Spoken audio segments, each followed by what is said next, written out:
इसका उद्देश्य है? देखो, ये 5-6 दिन का हमारा हिमाचल का प्रोग्राम है।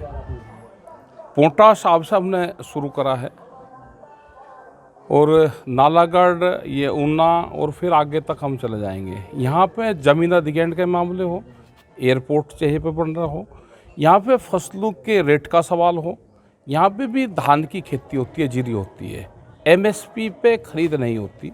यहाँ के लोग पंजाब बेचते हैं, पंजाब के बॉर्डरों पर रोका जाता है, तो यहाँ की फसल यहीं बिके और एमएसपी पे बिके। यहाँ का जो वेजिटेबल्स जो पैदा होता है उसको ट्रांसपोर्ट सब्सिडी दे। ये पहाड़ी क्षेत्र है, जब तक यहाँ पे सरकारें सपोर्ट नहीं करेगी किसान को तो किसान नुकसान में रहेगा। हमने कहा है कि हिल स्टेट में उनको ट्रांसपोर्ट सब्सिडी दे, खेत से मंडी तक व्यवस्था सरकारें करवावें।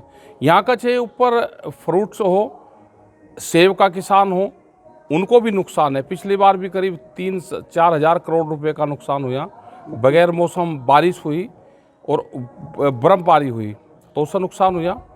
बड़ी बड़ी कंपनियां एक दिन में रेट गिरा देती है, उठा देती है।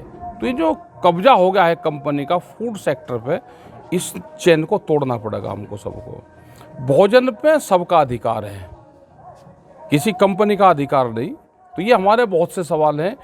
जब हम यहाँ से मिल लेंगे सब लोगों से, किसानों की जेन्युइन समस्या समझ लेंगे, फिर एक प्रतिनिधिमंडल जुलाई में हम यहाँ के मुख्यमंत्री से मिलेंगे, जो यहाँ के इशू होंगे। यहाँ का पूरा एक डेलीगेशन रहेगा और सब लोग जाके उन इशू पर हम बातचीत करेंगे। उसमें भी रखेंगे कि हिमाचल की ये प्रॉब्लम है।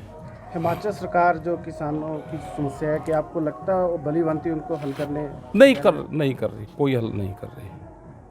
अपनी बात उठाएंगे। पिछली बार आवाज़ उठाई तो कुछ पैडी की कुछ खरीद हुई, मक्का की खरीद क्यों नहीं होती? मक्का किसान कहाँ जाएगा? हिमाचल का कितना मुसीबत में वो फसल पैदा करता है, लेकिन उसकी खरीद नहीं होती।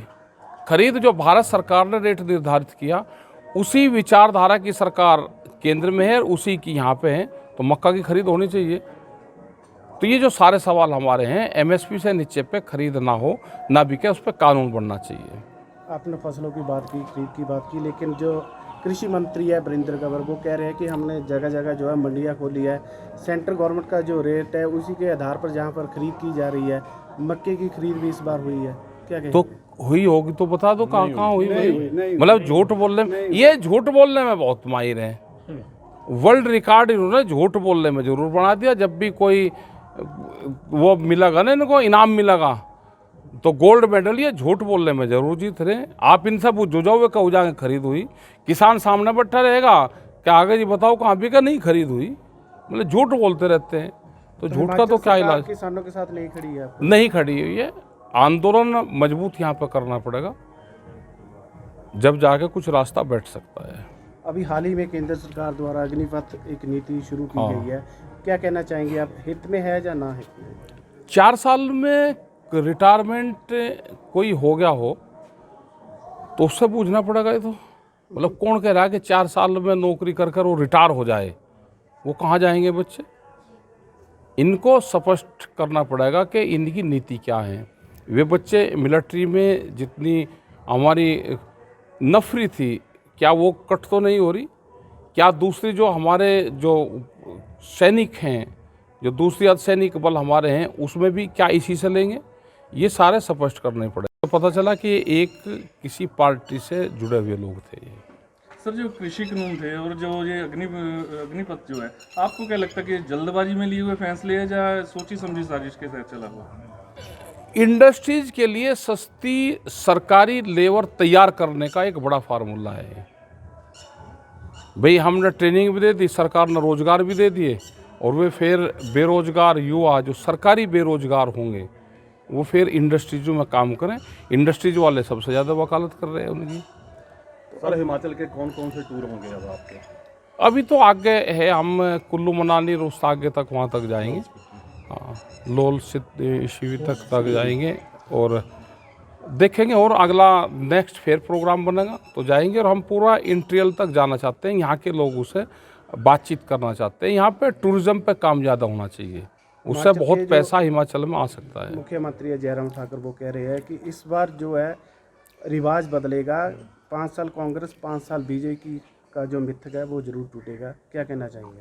अब क्या बतावे, तो जनता नाराज होगी तो टूट तो जाएगा ही। हाँ भाई, जनता नाराज है, ये हैं, इनके कर्म कांड इनको लेकर जाएंगे। कार्यकाल को कैसे देखते हैं जयराम सरकार को? देखो, किसानों को और जो आम लोग हैं नुकसान है, नुकसान हो रहा है सबको। योजनाएं लेकर आओ ना, एजुकेशन की योजनाएं लेकर आओ। लोग गरीब हो रहे हैं, हिमाचल के भी। बड़ी कंपनियों का अधिकार होता जा रहा है फूड पे, तो ये नुकसान तो है। सर, किसान मोर्चे के साथ कौन कौन सी पार्टी सपोर्ट कर रही है? तो ये सपोर्ट कोई नहीं करता किसान मोर्चे को। अगर विपक्ष होता तो आज ये हालात ही नहीं होते। विपक्ष तो है ही नहीं, हमको कोई सपोर्ट नहीं करता। शारीरिक और आर्थिक तनाव नहीं उनको रहेगा। जब 25% कौन लोग जाएंगे, वे जो बच्चे जाएंगे वे पूर्ण रूप से 4 साल तक मानसिक दबाव में रहेंगे।